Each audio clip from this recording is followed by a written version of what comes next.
16 ans se sont écoulés depuis Embrasser qui vous voudrez, votre dernier film en tant que réalisateur.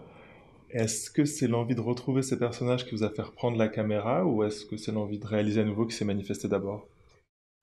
Je ne vais pas vous répondre les deux parce que c'est une réponse un peu... Et je vous dirais, il y en a une troisième. Alors, d'abord, j'avais envie de refaire une mise en scène. Deuxièmement, j'avais envie de retrouver les acteurs que j'ai retrouvés.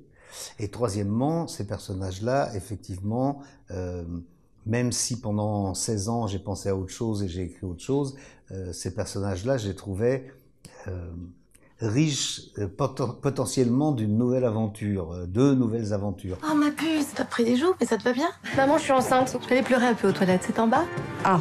Putain. Ah merde. Ça, c'est un bon résumé de la situation. Ça va, toi? Je vais de peur. On sera jamais une famille normale. Bon, bah alors là, c'est carton plein. Dans le film, il y a beaucoup de punchlines qui sont très percutantes, qui sont vraiment à mourir de rire. Et je voulais savoir comment est-ce que vous travaillez sur l'écriture des dialogues en particulier. Je les fais, comment dire, je ne les fais pas après. Dès que je commence à écrire, j'écris tout dialogué directement. Et à la fois, les dialogues m'aident à cerner le personnage, parce que les dialogues qui me viennent, ils me viennent parce que j'ai une idée du personnage. C'est un peu l'œuf et la poule, hein, c'est-à-dire que le personnage, il parle pas de la même manière que l'autre, donc ça m'entraîne vers un certain type de dialogue, alors que chez d'autres, le personnage de Dutronc, il parle avec cette espèce de cynisme calme, donc ça m'inspire des répliques qui sont pas les mêmes que celles de Karine, qui elle est sur une espèce de pile électrique permanente qui essaie de s'en sortir. Donc voilà, donc je le fais au fur et à mesure. Puis ça vient, voilà, d'un seul coup, j'écris la scène, puis il y a une réponse d'un des personnages qui me vient et que je trouve drôle, alors je la mets. Julien, qu'est-ce qui se passe? Je sens que tu me caches quelque chose. Mais je te cache rien du tout. Qu'est-ce que vous faites? Rien, je nettoie. Excusez-moi, c'est parce que c'est le bruit sur la poignée, ça peut prêter à confusion. Mais vous devriez fermer votre peignoir parce que ça aussi, ça peut prêter à confusion. Le film n'est pas très flatteur pour les hommes, Non. mais plutôt en valeur les personnages féminins. Un petit peu comme dans le premier épisode, Embrasser qui vous voudrez. Est-ce que c'est une réelle volonté de votre part de...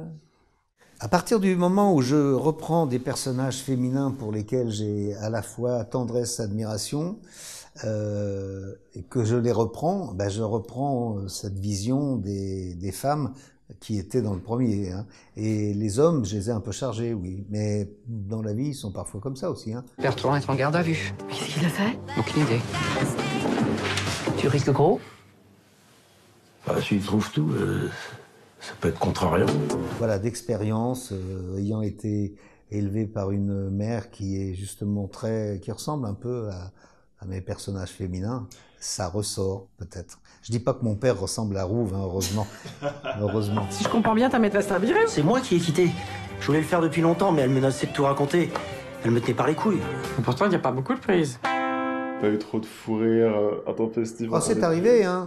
Mais ça m'est arrivé à moi, me mettant en scène. J'ai failli interrompre certaines prises parce que j'étais derrière le retour, là. Et par exemple, il y a un truc qu'a fait Jean-Paul. Il a une manière, quand il est traqué, de se relever. J'ai dit, mais on dirait un chien de chasse, on arrête. Et ça m'a fait, la première fois où il l'a fait, j'ai pas pu m'empêcher de faire ça. Ça s'est pas trop entendu, donc il a pu continuer. Mais bon, pareil avec Karine sur certains trucs. La manière dont elle vient interrompre son fils qui est en train de parler avec Serena à la fin du film, dont elle s'approche en se tordant, en disant je suis la merde. Personne lui a indiqué ça. C'est lui est venu et ça, j'étais mort de rire. Comme ça, on est à la même hauteur, à peu près à la même hauteur. Merci beaucoup. Et je vous en prie.